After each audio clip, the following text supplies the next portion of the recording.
नमस्कार दोस्तों, मैं doctor Sumit Shah, cancer surgeon, prolife cancer centre and research institute Poona से।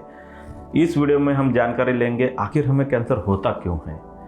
इससे पहले आपको ये पता होना चाहिए कि कैंसर क्या है और कैंसर क्या है, इसके लिए आप हमारा पहला वीडियो देख सकते हैं।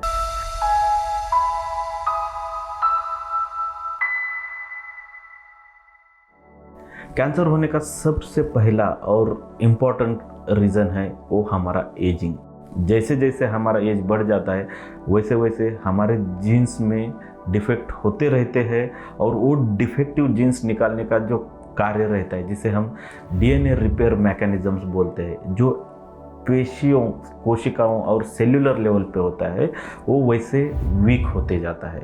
मतलब जैसे ही एज बढ़ता है हमारा डीएनए रिपेयर मैकेनिज्म वीक होता है। इसलिए ज़्यादातर कैंसर हम देखते हैं कि एजेड पॉपुलेशन में, मतलब बुढ़ापे में होते हैं। दूसरा इम्पोर्टेंट कारण है कैंसर होने का, वो है धूम्रपान, तंबाकू का सेवन और अल्कोहल का सेवन। कोई भी आदमी तंबाकू का सेवन करता है या धूम्रपान करता है तो तंबाकू में जो भी घटक रहते हैं, वो जो केमिकल्स रहते हैं, वो हमारे सेल्यूलर रिपेयर मैकेनिज्म पे अफेक्ट करते हैं और इससे हमें कैंसर हो सकता है।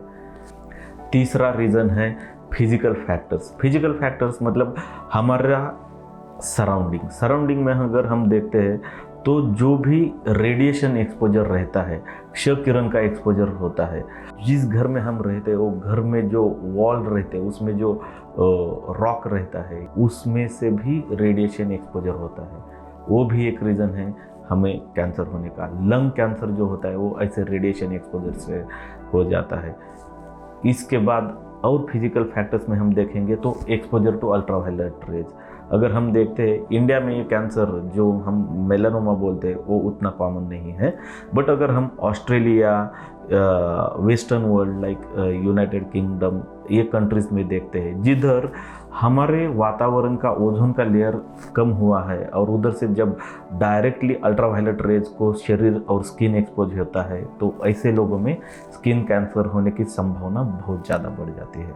कैंसर होने के लिए और जो रीजन्स है उसमें है केमिकल कार्सिनोजेनेसिस। अगर हम देखते हैं तो जो भी पोल्यूशन होता है तो वो पोल्यूशन में, एयर पोल्यूशन में जब ट्रैफिक रहता है, गाड़ियाँ चलती है, इंजन्स चलते हैं तो बहुत सारा धुआं तैयार होता है। ये जो धुआं रहता है उसमें बहुत सारे केमिकल्स बनते हैं और ये जो केमिकल्स है, गैसेस है, उसकी वजह से हमें कैंसर होने की शक्यता बहुत ज़्यादा बढ़ती है। इसीलिए दोस्तों अगर हम देखते हैं जो विलेज, देहात के लोग रहते हैं वो ज़्यादा चुस्त रहते हैं। जैसे जैसे अर्बनाइजेशन बढ़ गया है, जैसे जैसे इंडस्ट्रियलाइजेशन बढ़ रहा है, वैसे वैसे कैंसर का इंसिडेंस भी बढ़ रहा है। इसके बाद और एक महत्वपूर्ण कारण है कैंसर होने का, वो मतलब हम खाना क्या खाते हैं और खाना कैसे पकाते हैं, मतलब फूड एंड डाइटरी हैबिट्स। बहुत ज़्यादा पकाया हुआ फूड, बहुत ज़्यादा स्मोक फूड रहता है, यानी कि बारबेक्यू या तंदूर जो फूड रहता है, उसमें जो फूड बनता है, जो हम अन्न पकाते हैं वो बहुत हाई टेम्परेचर पे पकाया जाता है, 300-400 डिग्री सेल्सियस में पकाया जाता है। इससे क्या होता है, जो अन्न रहता है उसमें जो घटक रहते हैं जिसे हम नाइट्रेट बोलते हैं, कोई भी प्रोटीन मटेरियल रहता है तो उसमें जो नाइट्रेट रहते हैं वो नाइट्राइट्स हो जाते हैं और वो हमारे लिए कार्सिनोजेनिक, यानी कि वो कोशिकाओं को कैंसर में कन्वर्ट होने की ताकत रखते हैं। मतलब हम क्या खाते हैं और जो खाना खाते हैं वो कैसे पकाते हैं, इस पे भी कैंसर होने की पॉसिबिलिटी रहती है। इसके बाद इम्पॉर्टेंट रीज़न है वो मतलब हमारा मोटापा और फिजिकल एक्टिविटी।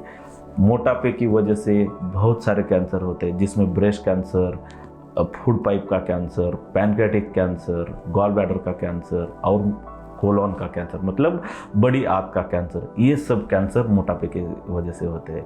इन शॉर्ट दोस्तों, कैंसर होने के बहुत सारे रीजंस है, उसमें से मोस्ट इम्पॉर्टेंट है हमारा एजिंग। ये तो चीज़ हमारे हाथ में नहीं है, बट बाकी के जो रीजंस है, यानी कि धूम्रपान न करना, फिजिकल एक्टिविटी अच्छा रखना, डाइट हमारा ठीक रखना, अल्ट्रावायलेट रेज को ना एक्सपोज होना और पोल्यूशन का कंट्रोल करना, ये सब चीज़ें हम करते हैं तो शायद बहुत सारे कैंसर से हम बच सकते हैं और कैंसर का इंसिडेंस भी कम कर रख सकते हैं।